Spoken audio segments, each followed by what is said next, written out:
ดำโต๊ะทุกทีนะตอนนี้เราจะได้เริ่มประกอบพิธีแล้ว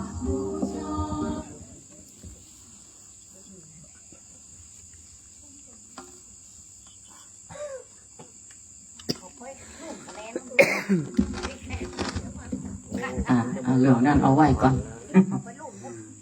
ปลูกก็หัวตอนนี้จะได้จุดถูกเตียนบูชาพระรัตนตรัยอะไรนี่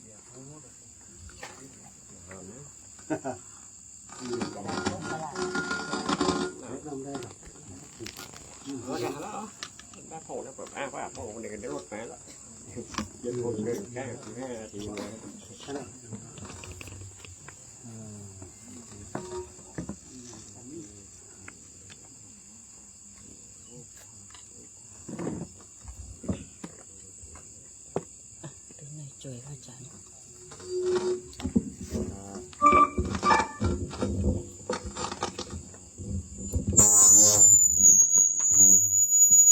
ปิดกันนะสื่อกันนี่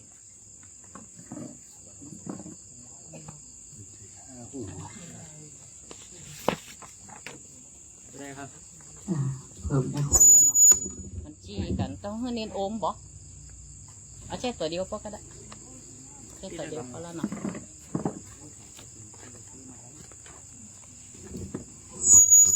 ได้อยู่เดียวมันก็ได้ปุ่นผิวออกกัดปะน้อมปะมาเนี่ยนั่ง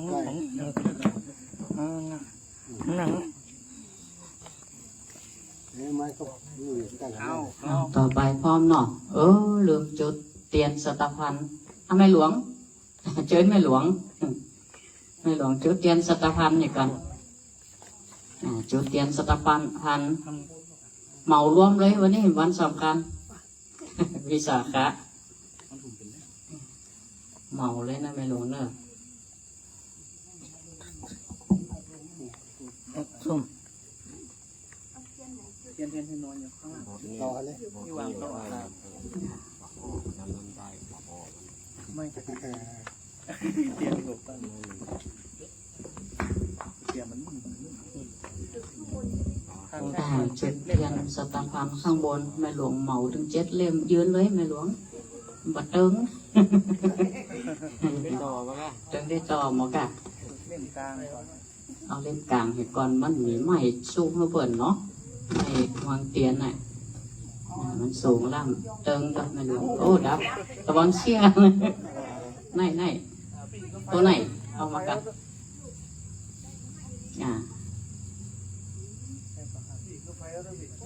ใช้เทียนอันนี้เลยครับใช้เทียนใหญ่ท่านเลยแม่หลวงน่าแน่นอนนะไม่เชื่อแม่มานานไล่ดอกไปเลยไล่ดอก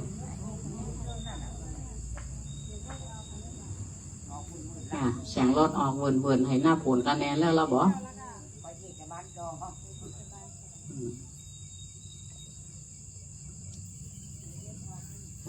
ใครเป็นก็ใครฝากเรื่องประเพณีวัฒนธรรมมันกลมกลืนกันกลมเคี้ยวกันแท้ๆประเพณีมันไข่จางไป3-4 ปีที่ผ่านมานี่นะไข่จางไข่จืดไปหลายอย่างหลายอันเนาะใครฝากคนที่ได้นั่นน่ะผู้นำผู้บริหารเทศบาลคนใหม่เรื่องวัดวาอารามมันอยู่ในเทศบัญญัติหมดหรอประเพณีวัฒนธรรมลืมเปิ้นเก้าหาเขาบ่อยแล้วหักเงาประเพณีของเขาวัฒนะแปลว่าความเจริญทำแปลสัจธรรม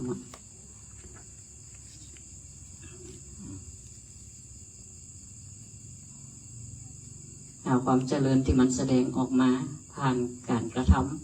ำแล้วก็งอกงามมีแบบมีแผนเรียกว่าประเพณีวัฒนธรรมอย่างเรามาห่วงเหมือนสวดมนต์วันนี้ก็ทำหน้าที่ชาวพุทธเอาในการสวดมนต์ทำวัดเจริญเมตตาภาวนาอย่างนี้บุญที่ทำได้ง่ายแต่ยากที่คนจะทำเรื่องภาวนาเนี่ยมันพอต่อได้ครับสวดมนต์อย่างนี้นะพ้น ขอพรกรรมพระเจ้าไหนเด่นไหนดังไปพูดกันหมดหวังตั้งลาดมุนเนี่ยจอมโตคลั่งสาวขอพรยาวเป็นกิโลที่ทำได้คนเดียวบ่เอามาใช้เงินใช้ทองมาเอาตัวแหละหวังเวตอนนี้พร้อมเนาะตอนภาพพร้อมกันเอาโยโซเนาะโยโสภะคะวะอะระหังสัมมาสัมพุทโธสวากขาโตเยนะภะคะวะตาธัมโมสุปฏิปันโนยัสสะภะคะวะโตสา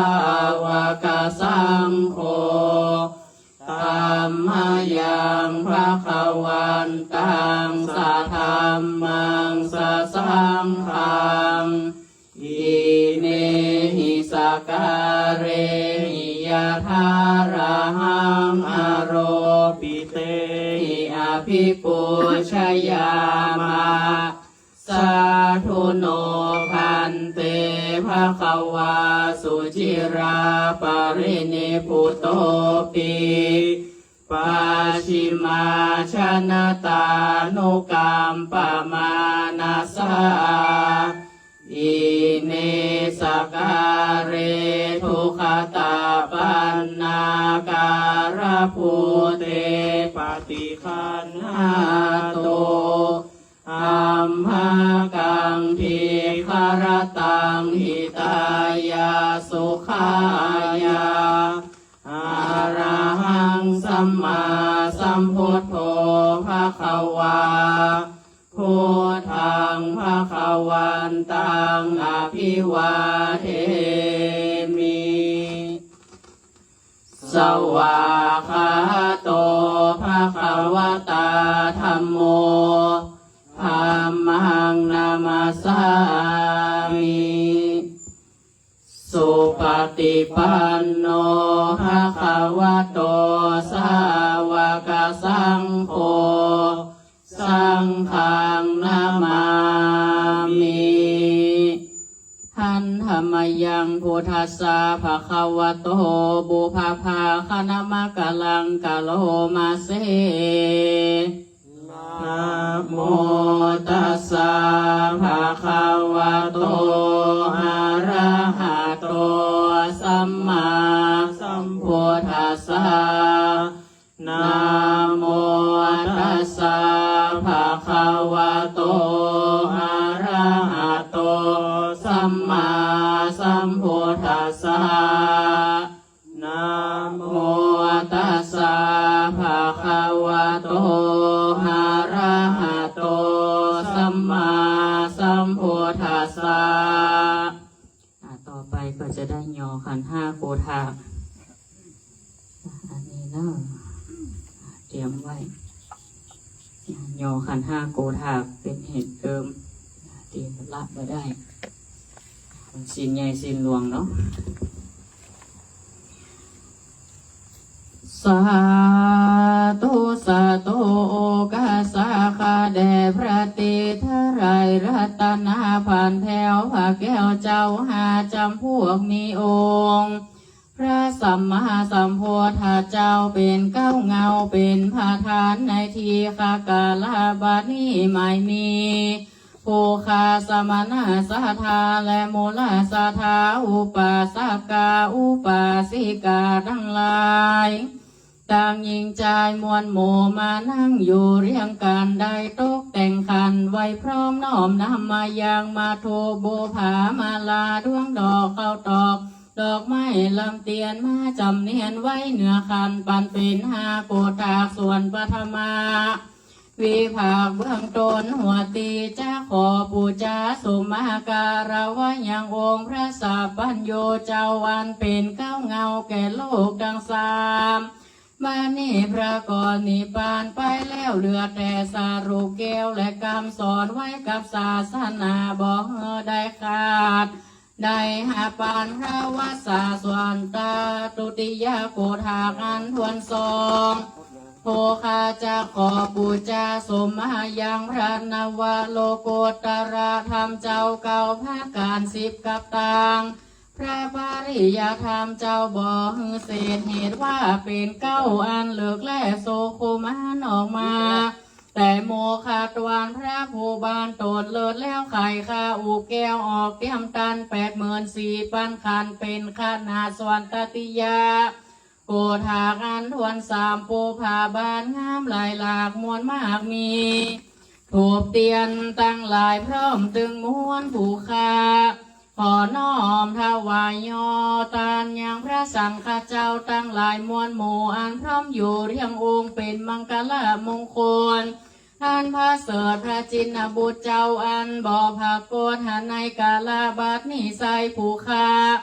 ไหวแล้วลวดขอสุมาส่วนจตุทาโกธางานทวน4ผูคาจะขอสุมายังพระธาตุและเจดีย์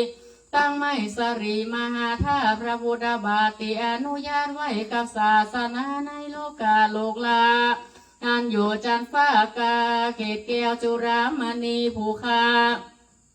ขอย่ออันโชลีใส่เกาไว้เจติยาเจ้าชูองค์ขอพระจุงโปงอนุญาตขออย่าเฮอเป็นบาปและโทษอันนั้นเฮอกอยกาดหายปันส่วนปัญจขันธ์ทวนหาผู้ข้าจะขอสุมายังพระกรรมฐานและวิปัสสนากรรมฐานครูบาอาจารย์ตนอันสั่งสอนอักขระพยัญชนะสวดทาทาศีล10 ประคุณอันวิเศษเหตุนั้นผู้ข้าตั้งหลายก็กลัวเป็นบาปและโทษเสียแก่ศรัทธาย่างตนตัวผู้ข้าตั้งหลายบ้านนี้นาแม้นว่าผู้ข้าได้มีสติวิปัสสนาได้สลังปังปาดเข้าใจว่าปุเทอาการวาธรรมเมอาการวาสังเคอาการวากายกัมมังวจีกัมมังมโนกัมมังอันมีในอริยปัฏฐานตั้งสี่อันได้หูแจ้งที่หากเป็นได้กระทำก็ดีบ่หูแจ้งที่ได้กระทำก็ดีผู้ข้าทั้งหลายก็กลัวเป็นบาปอันหนักหนาขอพระปรมาพุทธาติรัตนาผ่านแผ่วพระแก้วเจ้าตั้ง5 จำพวกขอมีธรรมเมตตาอนุเสติสาไวนาปฏิกหาห้ามเอาอย่างปรมิสาสุมาแห่งผู้ข้าทั้งหลายแล้วขอจุงละโลดโปรดใส่ยังโทษโปรดเธอหายขอเฮอกับกายเป็นอโหสิกรรมเพื่อบ่เฮอเป็นนิวรธรรมกรรมอันจักห้ามยังเสียยังสกามากามุตติเก่าเคอโหนต่างอันจากเมื่อสู่เมืองฟ้าเลยมหาเนรปานเสียแก่ผู้ข้าตั้งหลายตั้งหิ่งใจนั้นจุงจักมีเตียงแต่ดีลีตินีผู้ข้าจะกล่าวโดยบาลีว่ากายะตัวเรวจีตัวเลมโนตัวเลสันจิจาอาสันจิจาติตาโตสังอนาคตาโตสังสัพพังโตสังขมันโตโน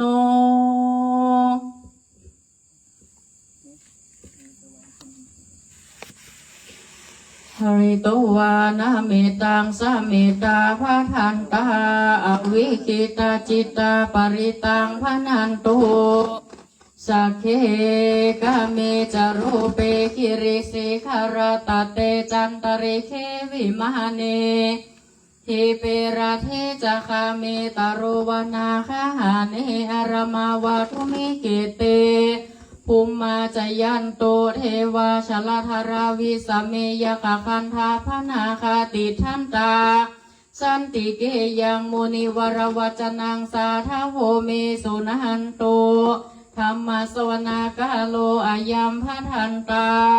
ธรรมสวนากาโลอายัมพัทันตาธรรมสวนากาโลอายัมพัทันตานะโมตัสสะภะคะวะโตอะระหะโตสัมมาสัมพุทธัสสะนะโมตัสสะภะคะวะโตอะระหะโตสัมมาสัมพุทธัสสะพุทธังสรณังคัจฉามิธัมมังสรณังคัจฉามิสังฆังสรณ นังคาฉามิทุติยัมปิพุทธังสารนังคาฉามิทุติยัมปิธัมมังสารนังคาฉามิตติยัมปิสังฆังสารนังคาฉามิตติยัมปิพุทธังสารนังคาฉามิตติยัมปิธัมมังสารนังคาฉามิตติยัมปิสังฆังสารนังคาฉามิอิติปิโสภะคะวะอะระหังสัมมาสัมพุทโธ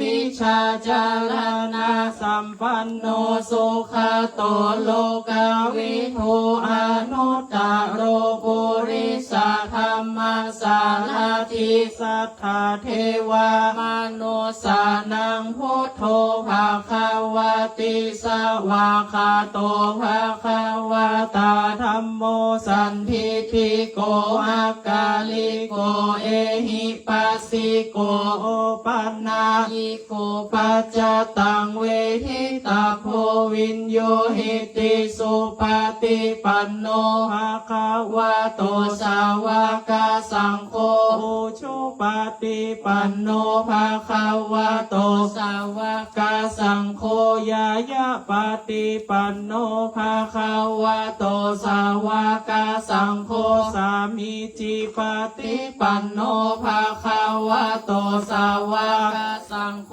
อาหุนายโยปาหุนายโยทักขินายโยอัญจาริการณิโยอนุตตรังปุญญเขตังโลกัสสติสถาเปิดไปแผ่นที่6เนอะธรรมจักรกับปวัตนสูตรสวดไปจ้าเนาะแผ่นที่6ธรรมจักรกับปวัตนสูตรตั้งหัวจะเขียนไว้เนาะ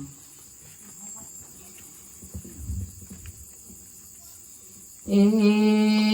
วัมเมโสตังเอกังสัมมายังภาคาวะภาราณาสิยังวิหารติอิสิปะกะเนมิคาทาเยตัตระโคภาคาวะปัญจวัคคีเยภิกขุอามันเตสิทาเวภิกขเวอันตาปะปะชิเตนะเสวิตาภายโยจายังกามิสุกามาสุขัลลิกาโนโยโคหิโนคัมโมปุโตชานิโกอานาริโยอานาทาสันหิโตโยจายังอัตตาลิลามาหาโนโยโคทุโคอานาริโยอานาทาสันหิโตเอเตเตภิกขเวอุโคอันเตอนุปาคัมมามัชฌิมาปฏิปทาทาคาเตนะอาภิสัมโพธาจักขุการณิยานาการณิอุปัสสมายาภิญญายาสัมโพธายานิพพานายาสังวัตติกาตมาจาสาภิกขเวมาชิมาปฏิปทาตถาคาเตนะอาภิสัมโพธาจักขุการณิยานาการณิอุปัสสมายาภิญญายาสัมโพธายานิพพานายาสังวัตปิอายาเมวะอาริโยอาทังทิโกมะโกสัยยะทิทังสัมมาทิฏฐิสัมมาสังกัปโปสัมมาวาจาสัมมากัมมันโตสัมมาอาชิวสัมมาวายาโมสัมมาสติสัมมาสมาธิอายังโคสาภิกขเวมาชิมาปฏิปทาตถาคาเตนะอาภิสัมโพธาจักขุการณินาการณิอุปัสสมายาภิญ ญายาสัมโพธายานิพพานายาสังวัตติทังโคปานาภิกขเวทุกขังอริยสัจจังชาติปิทุกขาชาราปิทุกขามารานัมปิทุกขังโสกปาริเทวทุกขาโหมานัสสุปายาสาปิทุกขาอาปิเยหิสัมปายโยโคทุกโขปิเยหิวิปายโยโคทุกโขยัมปิชังนาลาภาติสัมปิทุกขังสังคิเตนะปัญจุปาทานาขันธาทุกขาอิทังโคปันนาภิกขเวทุกขาสมุทัยโยอริยสัจจังยายังตัณหาปุณโนภาวิกานันทิราคาสหาคาตาตาตาราตาตาราภินันทินิสยาทิทังกามาตัณหาภาวะตัณหาวิภาวะตัณหาอิทังโคปันนาภิกขเวทุกขานิโรโธอาริยสัจจังโยตัสสะเยวะตัณหายาอาเสสาวิราคานิโรโธจาโคปาตินิสาโค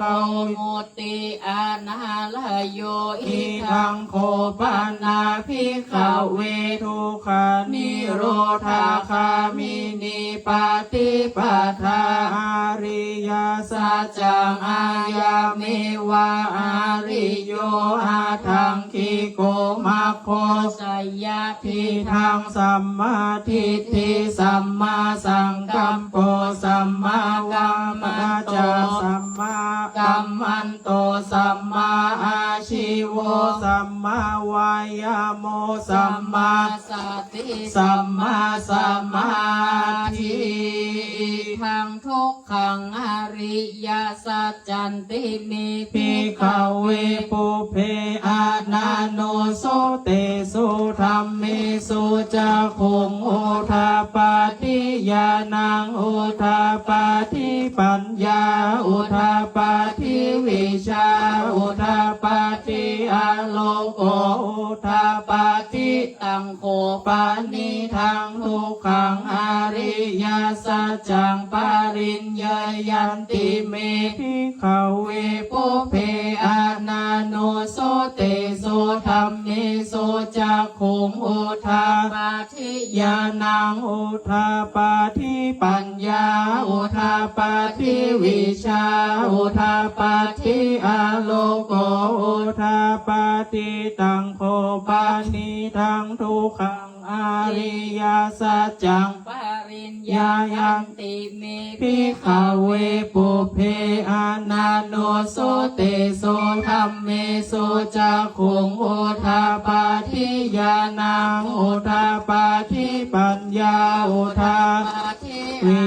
ชาโอทาปาทิอาโลโกโอทาปาทิอิทังทุกขาสมุทัยโยอริยสัจจันติเมภิกขเวปุเพอานาโนโสเตโสธัมเมโสจักขุงโอทาปาทิญาณังโอทาปาทิปัญญาโอทาปาทิวิชาโอทาปาทิอาโลโกโอทาปาทิตังโคปานิทังโทคาสมุทัยโยอริยสัจจังปาหาตาพันติเมภิกขเวปุเพอานาโนโสเตโสธัมเมจักขุงโอทาปาทิญาณังโอทาปาทิปัญญาโอทาปาทิวิชาโอทาปาทิอาโลโกโอทาปาทิตังโค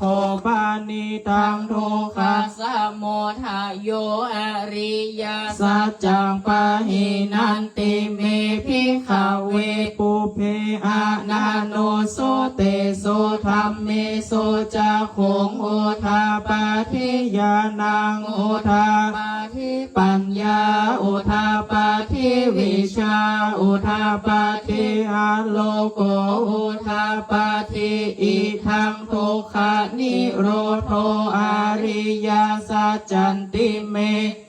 ภิกขเวปุเพอานาโนโสเตโสธัมเมโสจะคงโอทาปาติยานังโอทาปาติปัญญาโอทาปาติวิชาโอทาปาติอาโลโกโอทาปาติตังโค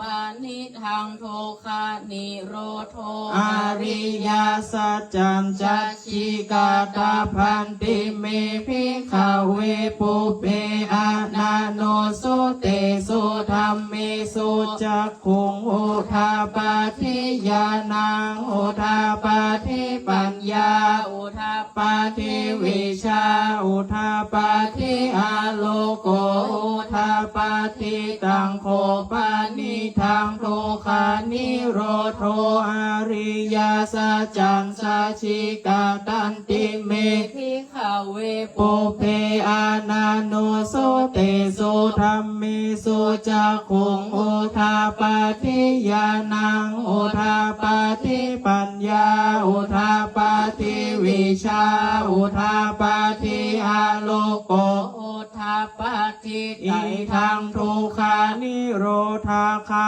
มินิปาติปาทาอาริยสัจจันติเมภิกขเวปุเพอานาโนโสเตโสธัมเมโสจะคงโอทาปาทิยานังโอทาปาทิปัญญาโอทาปาทิวิชาโอทาปาทิอาโลโกโอทาปาทิตังโคปานิทังทุกขานิโรธาคามินิปาติปาทาอาริยสัจจังภาเวตัพพันติมีภิกขเวปุเพอานาโนโสเตโสธัมเมโสจะคงโอทาปาทิยานังโอทาปาทิปัญญาโอทาปาทิวิชาโอทาปาทิอาโลโกโอทาปาทิตังโคปานิทังทุกขานิโรธาคามินิปาติปาทาอาริยสัจจันภาภิกขวิเมภิกขเวปุเพอานาโนโสเตโสธัมเมโสจะคงโอทาปาทิยานังโอทาปาทิปัญญาโอทาปาทิวิชาโอทาปาทิอโลโกโอทาปาติยาวากีวันจะเมภิกขเวอิเมโสจะโตโสอาริยสัจเจโสเอวันติปาริวัตตังทาวาทาสาการังยะถาภูตังยานาทัสสานังนาสุวิสุทังอาโหสิเนวตาวาหังภิกขเวสะเทวะเกโลเกสะมาลาเกสะพรหมเกสะสัมมานาพรหมานิยาปัจฉายาสะเทวามนุสายาอนุตตรังสัมมาสัมโพธิงอาภิสัมโพโธปัญจยาสิงยาโตยาโคเมภิกขเวอิเมโสจะโตโสอาริยสัจเจโสเอวันติปาริวัตตังทาวาสาสาการังยาถาโพตังยานาทัสสานังสุวิสุทังอาโหสิอัฏฐหังภิกขเวส สะเทวะเกโลเกสามาเกเกสาพระมาเกสาสามานาพระมานิยาปัจชายาสะเทวามนุสายาอนุตตรังสัมมาสัมโพธิอาภิสัมโพธิปัญจัญญาสิญญาณังจาปานามิทัสสะนังอุทาปาติอุปุปามิวิมุตติอายามันติเมชาตินาทิธานิปุณาภาวติอิทัมะโวจาภาคาวะอาตามนาปัญจวัคคียาภิกขุภาคาวะโตภาสิตังอาภินันทุนอิมาสมินจะปันนาวายาการนาสามิพัญญามานิอายาสามาโตโกทัญญาสาวิราชังวิตามาลังธรรมาจักขุงโหทาปาติยังกินจิสมุทัยาธรรมังสาพันตังนิโรธาธรรมันติปวัตติเตจาภาคาวาตาธรรมาจักเกภุมมาเทวาสาธรรมานุสาเวสงเอตัมภาคาวาตานาสิยังอิสิปตาเนมิคาทาเยอนุตตรังธรรมาจักกังปวัตติตังอาปาวนิวัติยังสามาเนนาวาพระมาเนวาเทวาเทเวนาวามาเรนาวาพระมุนาวาเกนาจิวาโลกัสสมิติภูมานังเทวานังสัตตังสุตวะจตุมหาราชิกาเทวาสัทธามานุสาเวสงจตุมหาราชิกานังเทวานังสัตตังสุตวะตาวาติงสาเทวาสัทธามานุสาเวสงตาวาติงสานังเทวานังสัทธังสุตวายามาเทวาสัทธามานุสาเวสงยามานังเทวานังสัทธังสุตวาตุสิตาเทวาสัทธามานุสาเวสงตุสิตานังเทวานังสัทธังสุตวานิมมานาราติเทวาสัทธามานุสาเวสงนิมมานาราตินังเทวานังสัตตังสุตวาปารานิมิตาวาสาวัตติเทวาสัทธามานุสาเวสงปารานิมิตาวาสาวัตตินังเทวานังสัทธังสุตวาพระมกายิกาเทวาสัทธามานุสาเวสงเอตัมภาคาวาตาภารานาสิยังอิสิปัตตานิมิคาทาเยอนุตตรังธรรมาจักกังปวัตติตังอปติวัตติยังสมาเนนาวาพระมาเนนาวาเทเวนาวามาเลนาวาพระมุนาวาเกนาจิวาโลกัสสมินติอิติหะเตนะกะเนนะเตนะโมโหเตนะยาวาพระมาโลกัสสะโทอาภุคาชิอายัญจาทัสสะสหัสสิกาทาตุสังกัมปิสัมปะกัมปิสัมปะเวทีอัปปามาโนจาโอราโลโอภาโสโลกิปาตุระโหสีอติกัมมิวะเทวานังเทวานุภาวังอาทาโคภาคาวาอุทานังอุทานิสีอัญญาสีวาตาโพโกนทันโยอัญญาสิต ตาโภโกทัญโยอิติหิตังอายาสะมะโตโกทัญญาสะอัญญาโกทัญญาเทวานามังหาโหสิติ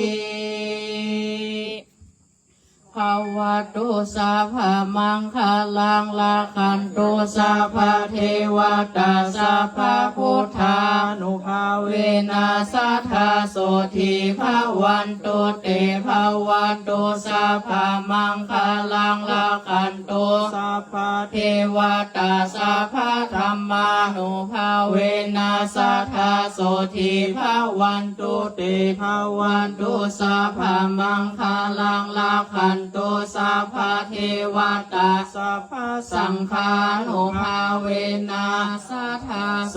ทิภาวันตุเตต่อไปกล่าวคำภาวนาเนาะอิมังภาวนากรรมังอธิฐามิอิมังภาวนากรรมังอธิฐามิอิมังภาวนากรรมังอธิฐามิจิตตังพันตังสุขาวะหังเจตสิกังรูปังนิพพานาเมติ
สมควรคือเวลา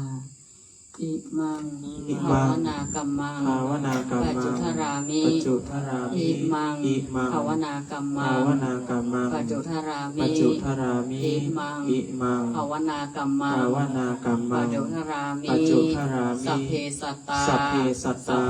สัตว์ทั้งหลาย ที่เป็นเพื่อนทุ ที่ กข์ เป็นเพื่อนทุ เกิด กข์ แก่เจ็บตา เกิดแก่ ย เจ็บตาย ด้วยกันทั้งหมดทั้ง ด้วย สิ้ กัน นทั้งหมดทั้ง อา สิ้น เวราโหนโต อาเวราโหนโต จงเป็นสุขเป็นสุข จงเป็นสุขเป็นสุข อย่า เถิ ได้ ด มีเวรแก่กันและกันเล อย่าย ได้มีเวรแก่กันและกันเลย อาพยาประชาโหน อั โต พยาปัจจาโหน จ โต งเป็นสุขเป็นสุขเถิด จงเป็นสุขเป็นสุข อย่า เถิ ได้ ด เบียดเบียนซึ่งกันและกันเล อย่าย ได้เบียดเบียนซึ่งกันและกันเล อาย นิคาโหนโต อานีคาโหน จ โต งเป็นสุขเป็นสุขเถิด จงเป็นสุขเป็นสุข อ เถิ ย่า ด ได้มีความทุกข์กายทุกข์ใจเล อย่าย ได้มีความทุกข์กายทุกข์ใจ สุ เล ขี ย อัตตานังปริหารันโต สุขีอัตตานางปริหารันโต จงมีความสุขกายสุขใจ จงมีความสุขกายสุขใจ รักษาตน รักษาตน ให้พ้นจากทุกข์ภั ให้ ย พ้นจากทุกภัย ทั้งสิ้นเถิด ทั้งสิ้นเถิ สัพ ด เพสัตตา สัพเพสัตตาย ะถารัฐา ถา สัมปติโตมา สัมปติโตมา วิฆาชันโต วิฆาชันโต สัตว์ทั้งหลาย สัตว์ทั้งหลาย ที่มีความสุขความเจริ ที่ ญ มีความสุขความเจริญ จงมีความสุขความเจริ จง ญ มีความสุขความเจ ยิ่ง ริ ยิ่ ญ งขึ้นไปเถิ ยิ่ง ด ยิ่งขึ้นไป จ เถิ งอย่า ด ได้เสื่อมสูญ จงอย่าได้เสื่อม จง สู อย่า ญ ได้พลัดพราก จงอย่าได้พลัดพ จาก ราก ความสุขความเจริญนั้นเลย จากความสุขความเจริญนั้นเลย สัพเพสัตตา สัพเพสัตตาก รรมสกกาก รรมสกกา สัตว์ทั้งหลาย สัตว์ทั้งหลาย มีกรรมเป็นของต มี น กรรมเป็นของตน มีกรรมเป็นกำเนิ มี ด กรรมเป็นกำเนิด มีกรรมเป็นทายา มีกรร ท มเป็นทายา มี ท กรรมเป็นเผ่าพัน มี ธุ์ กรรมเป็นเผ่าพันธุ์ มีกรรมเป็นที่พึ่งพาอาศัย มีกรรมเป็นที่พึ่งพาอาศั สัต ย ว์ทั้งหลายเราได้ สัตว์ทั้งหลายเหล่าใด ทำกรรมดีไว้ก็ตาม ทำกรรมดีไว้ก็ตาม ทำกรรมชั่วไว้ก็ตาม ทำกรรมชั่วไว้ก็ สัตว์ ตาม ทั้งหลายเหล่านั้น สัตว์ทั้งหลายเหล่า ย่อ นั้ ม น จะได้รับผล ย่อมจักได้รับ ขอ ผ ง ล การกระทำนั้น ของการกระทำนั้น ๆ นั้น ด้วยอำนาจแห่งบุญกุศล ด้วยอำนาจแห่งบุญกุศล ที่ข้าพเจ้า ที่ข้าพเจ้า ได้กระทำแล้วนี้ ได้กระทำแล้ว ขอ นี้ จงเป็นส่วนแด่ท่าน ขอจงเป็นส่วนแด่ท่าน ผู้มีคุณทั้งหลาย ผู้มีคุณทั้งหลาย มีมารดาบิดาเป็นต้น มีบารดาบิดาเป็น ตล ต้ อน ดถึงสัตว์เราเอ่ย ตลอดถึงสัตว์เรา ที่ อื่ เป็น น เพื่อนเกิดแก่เจ็บตาย ที่เป็นเพื่อนเกิดแก่เจ็บตา ด้วย ย กันทั้งหมดทั้งสิ้น ด้วยกันทั้งหมดทั้ง ด้วย สิ้น อำนาจแห่งบุญกุศล ด้วยอำนาจแห่งบุญกุศ ที่ ล ข้าพเจ้า ที่ข้าพเจ้า ได้บำเพ็ญแล้วในวันนี้ ได้บำเพ็ญแล้วในวันนี้ ขอจงเป็นพระวะปัจจั ข ย อจงเป็นพระละวะปัจจัย เป็นวิสัยตามทร เป็น ง วิสัยตามทร ให้ ง ข้าพเจ้า ให้ข้าพเจ้า ได้เกิดปัญญาญาณ ได้เกิดปัญญายาณ ทั้งชาตินี้และชาติหน้า ทางชาตินี้และชาติห ต น้า ลอดชาติอย่างยิ่งขึ้นไป ตลอดชาติอย่างยิ่งขึ้นไป จนถึงความพ้นทุ จน กข์ ถึงความพ้น คือ ทุก พ ข์ ระนิพพานเธ คือพระนิพพานเทิน ศรัทธาเปิดบทกวดน้ำได้เลยเนอะบทกวดน้ำที่ในติดต่อจากบทธรรมจักรตะกี้นะอิทังทานากรรมังนิพพานาปัจจายโยโหนโตโนนิจังอิทังศีลากรรมังนิพพานาปัจจายโยโหนโตโนนิจังอิทังภาวานากรรมังนิพพานาปัจจายโยโหนโตโนนิจังยังกินจิกุสลังกาตาพังกัมมังสาเพหิกาเตหิกาตังปุญญังโนอนุโมทันโตโสนันโตพุนโตเยเทวาสามิงทานเนอาทิคาตาทิคายุกาสาธาโอนโตสาภาตานังโสขีอัตตานังปาริหารันโตมาตาปิตาสุขิตาหนโตโทคาปามุญจันโตสัพเพยาติกาสุขิตาหนโตโทคาปามุญจันโตสัพเพกาสุขิตาหนโตโทคาปามุญจันโตสัพเพปิสาสัพเพยาคาสัพเพเปตาสุขิตาหนโตโทค าปามุนจันโตสัพเพนาคาตาโสขิตาโหนโตโทคาปามุนจันโตสัพเพเทวาสุขิตาโหนโตโทคาปามุนจันโตสัพเพอาจาริโยปัจจายาสุขิตาโหนโตโทคาปามุนจันโตสัพพะสัมปตินังสามิชันโตต่อไปศรัทธาจุดถูกจุดเตรียมเลยเขาเวียนเทียนเสร็จเดี๋ยวเขาก็วันทาหลวงไม่รู้เนาะ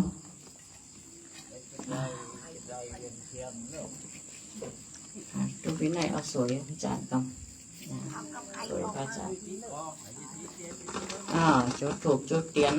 ห่างกันพอสมควรระวังย่างเดี๋ยว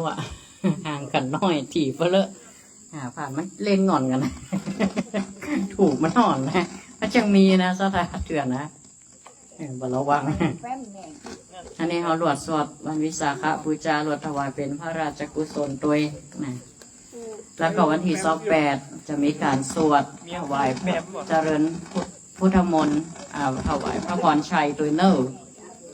28เดือนนี่พฤษภาที่วัดบ้านเฮาก็เขาจะได้มาร่วมกันเวลาบ่ายโมงกว่านั้นวันที่28นะถึงหน่วยงานราชการทั้งหลายเตรียมนั้นแถมเมินอยู่